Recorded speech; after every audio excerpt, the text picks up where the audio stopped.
The sun is peeking through the morning haze, packing up the bags for the better days. It's a tight squeeze, yeah, but we don't mind leaving all the city noise far behind. Focus spinning on a dusty track. With this car, we'll never look back. Small but mighty, she's got the heart to take us where the healing starts. Hello mga ka-adventure, ngayong araw ay araw ng mga puso, February 14. At tingnan nyo naman, maulan ang panahon. Actually, kagabi pa umuulan. Nagdadalawang isip nga kami mag-asawa kung itutuloy pa namin itong plano namin pagka-camping kasama ang mga bata. Pero, according sa weather forecast, meron ng 25% chance of rain tomorrow and the next day is mainit naman ang panahon. And, ayun, nag-decide na kami na ituloy yung aming pagka-camping. Pero, syempre, sana hindi muna umulan or hindi lumakas yung ulan. Kasi sa ngayon, kailangan din muna namin na i-consider yung panahon dahil baka nga magkasakit yung mga bata. So, mahirap na. Mga 5:20 na nga ng hapon at nandito na kami sa Lucena. So, mag-stop over muna kami dito sa terminal. And then, bibili lang kami ng foods. Medyo hindi pa kami may merienda. Kung mapapansin nyo nga, hindi namin kasama ngayon yung dalawang bata. So, nandun sila sa lola nila sa Timonan. Then, mag-stop over muna kami sa Timonan, then sunduin namin yung mga bata. Doon muna kami matutulog ngayong gabi. And then tomorrow morning, mag-travel na tayo papunta dun sa ating destination. Siya nga pala guys, iniisip namin na kung yung panahon ay ganito lang din sa kung ano yung nakikita nyo dyan, okay lang din sa amin yan. Kasi ready naman tayo for maulan-ulan. Pero wag lang yung sobrang mahangin. Dahil syempre, may kasama tayong bata. Mahirap magligpit ba ng mga camping gear or mga gamit natin sa camping. Sa mahigit na 2 hours naming travel from San Pablo. So, nandito na kami sa may 7-Eleven sa Lucena Terminal. Kami ay magko-coffee. Tamang-tama sa malamig na panahon. And titingin na rin kami ng aming mai-snacks kung ano yung meron dito. A few moments later. Nakabili na kami ng pagkain at na-decide kami na dito na lang sa loob ng sasakyan kami kumain. Dahil dun sa labas ng 7-Eleven, wala na kaming mapwestuhan. And dun naman sa loob, meron ng bakante pero nakatutok naman yung aircon doon sa pinakang table. Kaya hindi na rin kami nag-stay kasi napakalamig. So, dito na lang kami nag-decide na kumain dito sa loob ng aming sasakyan. So, guys, nakasale nga pala yung Pringles ngayon dito sa 7-Eleven. I think hanggang February 28 pa. And then, itong yung pinakamalaki, nabili ko lang siya ng 99 pesos from, I think, 150 yung original price niya. Kung hindi ako nagkakamali. At nakabili rin nga kami dito ng lasagna para sa aming snacks. And kain tayo guys. Hindi na rin naman nagtagal at umalis na rin naman kami dito sa 7-Eleven after namin mag-snacks. And yung next na destination namin, dadaanan namin yung Card and the Grocer. Guys, meron pala kaming na-receive na gift voucher from Card and the Grocer na worth of 1,000 na groceries. At ngayong araw ay ipapalit din natin yan para meron tayong gamitin para sa camping. So, malaking tulong po, malaking kabawasan sa aming gastusin sa camp yung binigay ninyong presents, and thank you so much po dito. Mga ilang sandali nga lang ay nandito na kami sa pagbilaw sa Card and the Grocer. Hindi na nga pala kami dito nakapag-recording, nakapag-video ng aming mga pinamili. Madali na kami at ayun kasi sobrang, kumbaga lumalakas na kasi yung ulan. And ayun, iniwan na lang namin yung aming mga gadgets dito sa loob ng sasakyan. And ayun, after naman namin mamili, umalis na rin kami at inabot na rin kami dito ng mag inabot na rin kami dito ng dilim. 7 o'clock na nga ng gabi at nandito na kami sa Old Sigsag Road ng Pagbilao at Timonan. Ayun, medyo yung magta-travel dito, konting ingat lang po o maraming ingat. Hindi lang pala konti dahil napakadilim dito sa part na 'to. And then, meron naman ditong mga nagga-guide, yung mga kung makikita ninyo yung mga nagpa-flashlight na 'yan, 'yan yung mga tao na nagga-guide sa mga motorista, para umahon. Sila yung naggo-go signal na puwede nang umahon yung sasakyan at yung mga pababa naman ay, pinap-stop muna. Binibigyan nila ng, rights or ng way yung mga paahon and vice versa din. Kapag natapos na yung umahon, ay yung mga pababa naman yung pagbibigyan nila. At para naman po sa mga taong nagga-guide at walang sawa po at patuloy ninyong pagga-guide sa mga motorista, saludo po ako sa inyo kahit umuulan, mainit, sobrang mainit, nandiyan pa rin po kayo. Maraming salamat po. Ito namang part na 'to ng Sigsag Road ay Atimonan na, pababa na 'to. And dito kung makikita niyo meron na ditong mga poste ng ilaw. Kaya nga lang medyo lubak-lubak pa may mga ilang part ng daan na lubak-lubak pa din. Kaya mag-iingat po ang lahat. Always check your brakes. Lalo na po pagka ganito, maulan, medyo madulas ang daan. Kaya dobling ingat po ang lahat. At yun guys, nandito na kami sa Atimonan and sa bahay lang muna kami ngayong gabi. And tomorrow morning ay maaga kami magagaya papunta sa destination namin. Kinabukasan, ito na nga yung morning namin. Hindi good dahil naiwan yung susi ng asawa ko sa loob ng sasakyan. Habang nagkakarga siya ng mga gamit sa aming sasakyan. Bale, tumawag pa siya dyan ng manggagawa na posibleng or kayang magbukas ng pintuan ng sasakyan. Tinanghali na rin kami ng alis kahit maaga kaming nagaya. At okay lang yun kasi sabi nga kapag dinidelay ang pag-alis mo, sinisave ka lang dun sa posibleng may mangyaring masama. Kaya lesson learned sa nangyari sa amin dito ngayon. Magpapaduplicate na talaga kami ng susi ni Kopi. A few moments later. When you're adventure where the soul finds rest, underneath the stars we're truly blessed. From the mountains high to the hidden streams, building a world of better dreams. Oh, when you're adventure where the song wind sings, laughing as we chase these simple things. Every winding road, every golden scene, feels like home to every part of me.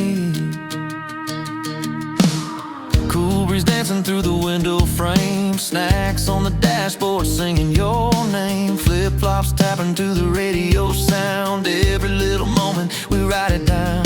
Sunburned shoulders, pockets full of sand. You reach over, gently take my hand in this little car, in this little lane. We're miles from yesterday's waiting strain. Oh, when you're adventure where the soul finds rest, underneath the stars we're truly blessed. From the mountains high to the hidden streams, building a world of better dreams. Oh, when you're adventure where the soul wind sings, laughing as we chase these simple things. Every winding road, every golden scene, feels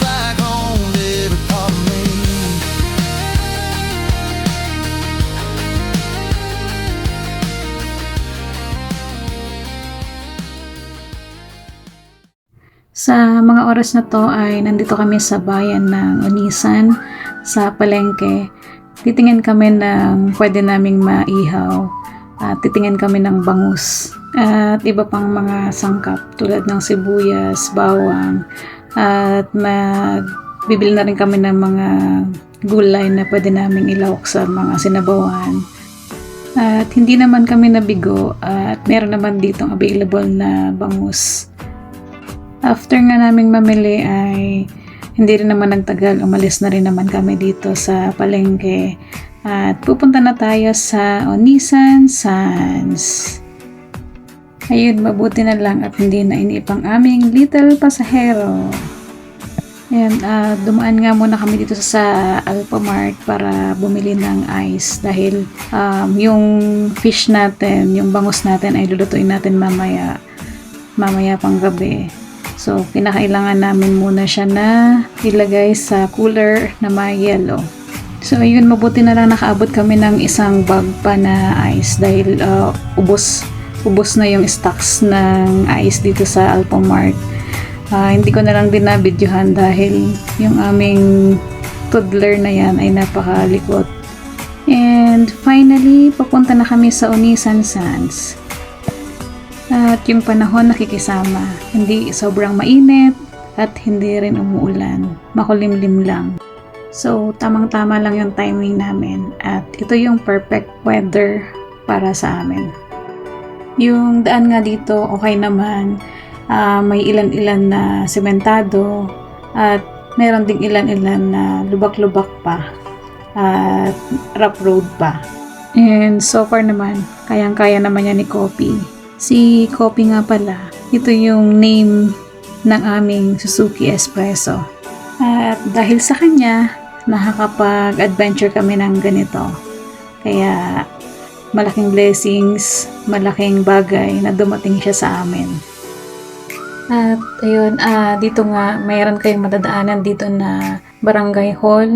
Then papasok kayo dito sa may covered court. And then meron ditong mga barangay officials na para sa environmental fee. Ang environmental fee nga dito is 10 pesos lang per head, and yung bata below 3 years old ay wala namang bayad. At finally, nandito na rin kami sa may gate ng Onisan Sands. Pagkapasok mga ng entrance gate, sa bandang dulo pa yung pinakang reception. At pagka-akin mo nga dito sa may bandang dulo, ang next na nito ay yung pinakang reception. At nandito na rin yung guardhouse. Ituturo naman kayo kung saan yung reception nga dito.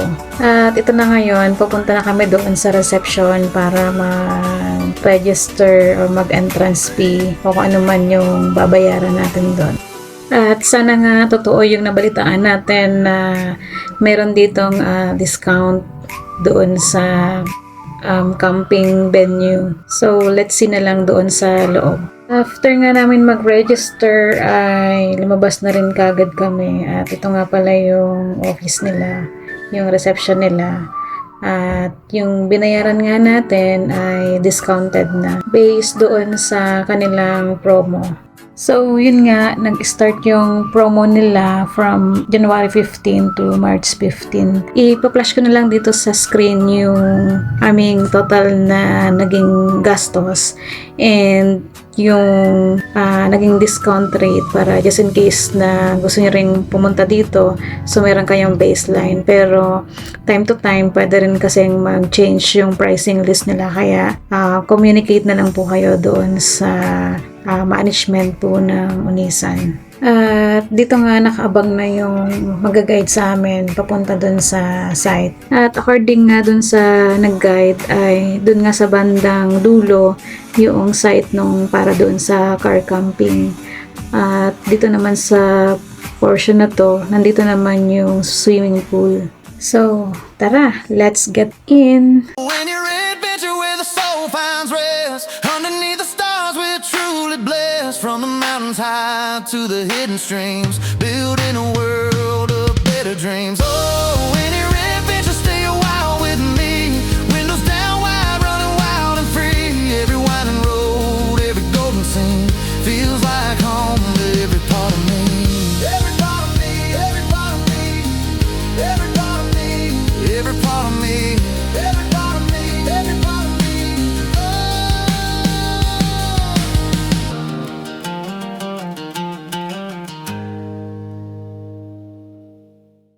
Ngayon nga ay araw ng Sunday at expected na marami talagang nagka-camp dito sa Unisan.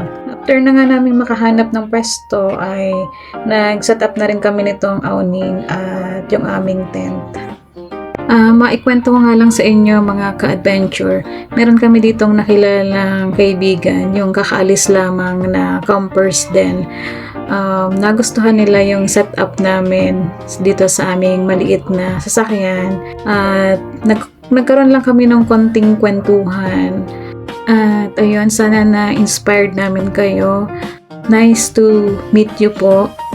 Sana magkita tayo ulit. Sayang nga lang hindi ako nakapagdala ng or hindi kami nakapag picture.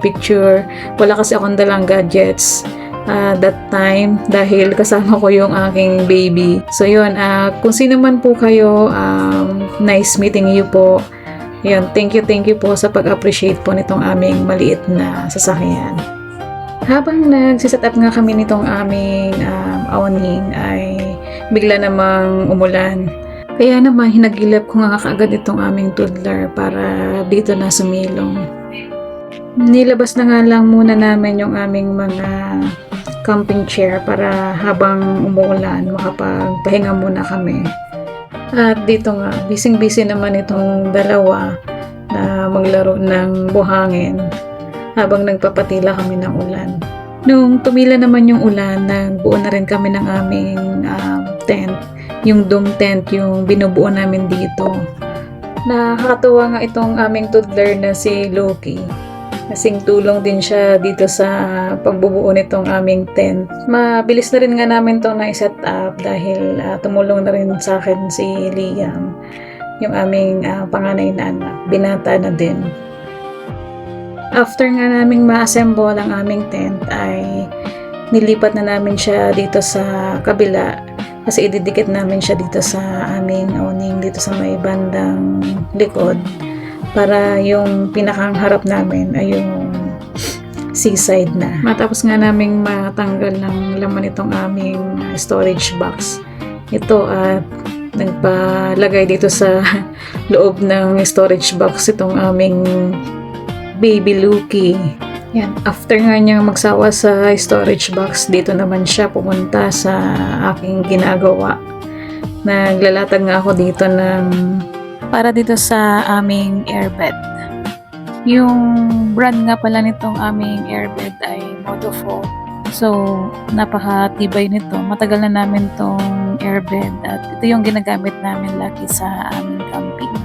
At minsan, kapag na-tripan din namin na matulog sa baba. At minsan din, kapag may mga bisita kami sa bahay at matutulog, wala silang magamit na kama. So, ito yung pinapagamit din namin sa sala. Ito rin yung ginagamit namin. Habang hinahanginan nga, itong dalawa naman ay nakasakay na dito sa airbed. Mga ka-adventure, kung naghahanap din nga kayo ng ganitong klase na magagamit ninyo sa outdoor, even sa indoor, ilalagay ko na lang po yung pinakang link kung saan po namin ito nabili. Kaunti na nga lang at all set na nga kami. Kaya naman ako humiga muna para matest din kung okay na din yung pinakang hangin nitong aming airbed. At nilatag na nga ni Papa itong playmat ni Loki para dito na rin siya maglaro. At ito na rin yung magiging tahanan namin for 3 days and 2 nights. Nagutom na rin itong aming baby at nangingi na siya ng milk. At ito na rin pala yung naging tent setup namin. At sayang nga lang hindi pala kami nakapag-record ng tent namin na yung walang tabing.